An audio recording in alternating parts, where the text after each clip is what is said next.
Sa mga besi, ngayong araw nga to ay may dumating na blessing. Binigyan nga ako ng preskong pugita galing Kalayan. Kurita pala ang tawag namin yan sa Kalayan. Ang laki yung binigay sa akin, halos 2 kilo ata. Kaya for today's video, tara samahan nyo kung lutuin to. 2 putahe pa lang gagawin natin dito, kilawin sa adobo. Papakuluan pala natin yan kahit 2 minuto para matanggal yung lansin niya at madali ring hiwain. Naku best, pag di mo yan pinakuluan, ang kunat. Parang yung umutang sa'yo, ang kunat magbayad.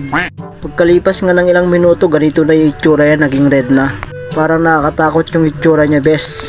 Pero wag ka, masarap yan. Kung sino pa yung nakakatakot, sila pa yung masarap. Hehehe. Parang ako lang yan, nakakatakot tignan pero masarap ako. Joke lang.